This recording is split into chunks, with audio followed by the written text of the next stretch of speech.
that's one of the things that people don't tell you about menopause, you know?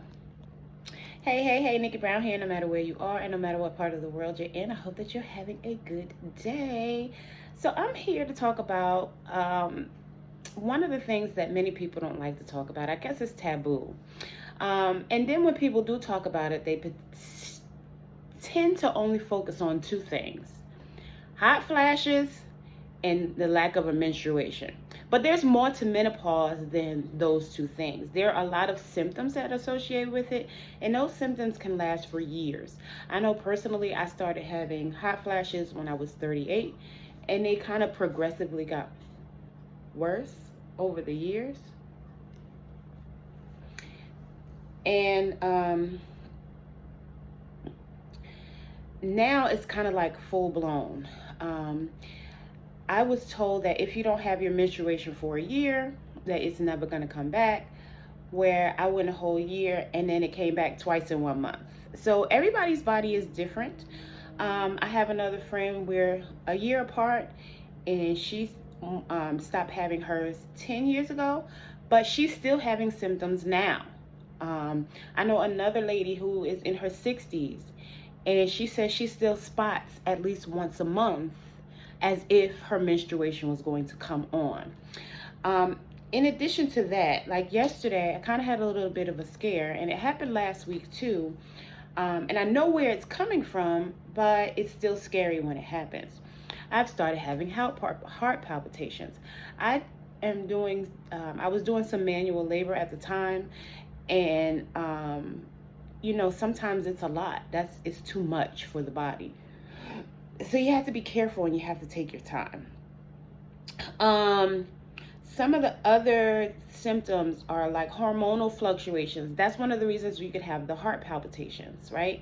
And it typically means that your magnesium levels are low, or that you need to take, you need to amp up your B vitamins, or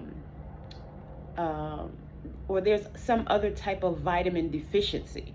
So, by ramping up your vitamin intake, a good multivitamin, B complex, vitamin C, zinc, making sure your vitamin has all those things in it, and magnesium and potassium. Of course, you can get it from food, and I thought that I would be able to get it from food because I do eat pretty healthy. Like, I have fruit, a smoothie, or something every day. But because I'm going through the change, I need extra. Some women, even when they're going through menopause, they take prenatal vitamins because prenatal vitamins give you extra. Also, vitamins that are specifically for women over 50 will help as well. So again, let's go over some of the symptoms. So changes in your hormones, changes in your nervous system, right? Poor circulation, right? You may feel like one of my friends, the one who hasn't had her menstruation for 10 years, she's now starting to feel the tingling and numbness in her left hand. And as soon as she said it to me, I knew what it was, but I wanted to make sure, and so I looked it up and I sent it to her. And she was like, wow, that's crazy because I stopped menstruating 10 years ago. But your body doesn't, the body is what it is, and it's going to do what it's going to do. Although you haven't had a menstruation for 10 years, that does not mean that you're not still going through menopause. So we have premenopause, or what they call perimenopause, then actual full-blown menopause, and then you have after menopause. There's a whole, that could be 20, 30, 40 years that you're actually going through that, depending on how long you live. Some people, I've not heard anybody in their 70s or 80s say they're still having those symptoms. But again, my friend is in her 60s and she's still having a spotting once a month as if her menstruation is going to come. Let's see. Pain. Fatigue.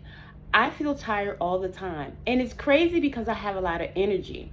It's also like how, of course we've heard that people who are going through menopause sweat a lot, right? But like you could be sweating and cold at the same time. So I have a lot of energy and I can feel tired at the same time. Those two things can exist at the same time because I naturally just have a lot of energy. So I want to go, go, go, go, go. But my body's like, yeah, we don't feel like it. And sometimes it just feels like I don't get enough rest. They also say vaginal dryness. Now, some women experience this, and some women actually become more moist. So again, everybody's body's different, so it's gonna be different for everybody. If you're in a relationship or if you feel comfortable with your partner, you can always use coconut oil as a lube, or if you want something natural, or Astroglide, or something like that, where it's like a glycerin based instead of oil based. Or you can even just use glycerin, because it's like glycerin and aloe vera gel. Like you can make, I'm all about making stuff, so I had my product line, and so I do still buy some stuff from the store, but a lot of stuff I make. So yeah, fatigue, night sweats, I just talked about. Osteoporosis. So again, making sure that you're taking your vitamins that are good for bones, calcium,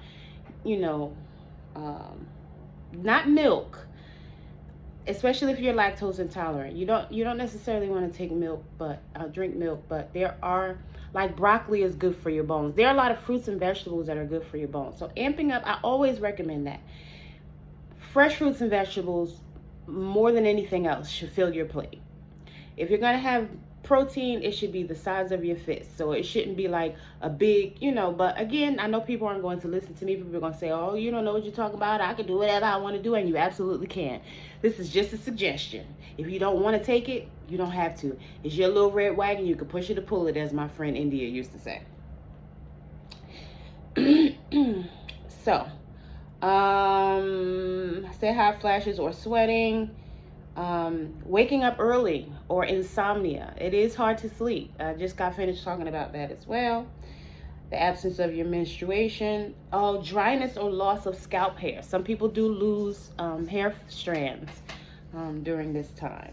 That's, again, why it's good to keep your body filled with good, healthy fruits and vegetables and some good supplements and herbs.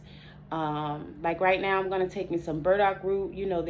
There's all kinds of stuff. Ashwagandha, all kinds of herbs, all kinds of, you have to do research and see. I'm sweating right now. It might be from the lights. Well, no, I just randomly just start sweating anyway. Whereas I used to be a person who never sweat and I was always cold. It's funny. It's definitely something different to get used to when you're cold and then there's sweat running down your back. Anxiety, dry skin, irritability or mood swings, a reduced in sex drive. Again, everybody's different.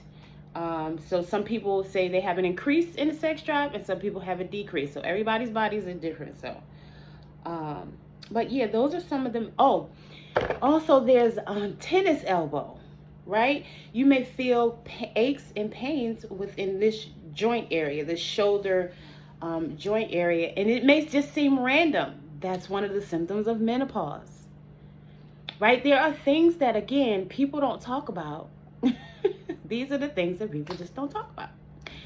And one of the reasons I know about it is because there's a doctor, and I cannot think of her name right this second, but I think she was on Women of Impact, if I'm not mistaken, with Lisa Bilyeu, and she talked about the symptoms of menopause, and she named a lot because she's done some extensive research, because in the male-dominated world of medicine, they don't talk about it because they don't know, because they don't care. So they've not done any research. She has, because she cares, because she was going through it and she was wondering why, she's exercising and eating healthy and her body's still going through these changes. And so that's what it is. Your body is going to go through change. And again, like I exercise, I eat healthy, and so to just all of a sudden start having heart palpitations or a rapid heartbeat out of nowhere is a bit scary. And then again, once I, you know, did my research, was again, I already knew. I actually experienced this when I was fasting. The heart palpitations, because my magnesium and my potassium levels were low. So, you know, just eat, and that's when I wasn't eating anything at all. And now I am eating, so it's like, well, what's going on here? And again, I know it's a symptom of menopause, but it also means that there's a deficiency. And so I have to use supplements and herbs to fill that deficiency. And because just eating fresh fruits and vegetables alone obviously is not enough for my body, right? I need more. I need to macro dose on additional supplements that my body needs. So I just wanted to share that with y'all, the things about menopause that people don't talk about that you need to know. Because like my friend with the tingling in her fingers, she's ready to run to the hospital or to the doctor, which she should, but they're probably not going to tell her it's because of her menopause. One of my coworkers, she said her mom started seeing a cardiologist. She probably doesn't realize she's probably deficient in magnesium or some other vitamin, and she needs to amp that up in her body. And the cardiologist is probably just giving her some fluff, just giving her some heart medicine that she probably doesn't really even need. That's probably going to make her condition worse. It's really sad. But anyway, I hope that that's not the case. I wish her the best of luck with her, you know, cardiologist. But again, a lot of these things that happen in this age range are because, to women, are because of menopause and not because a person's health is failing. And we need to know that, and so we need more people speaking up about it. If I remember the name of the doctor, I will link the video in the description box. As always, love y'all. Don't forget to like, comment, share, and subscribe. Love y'all.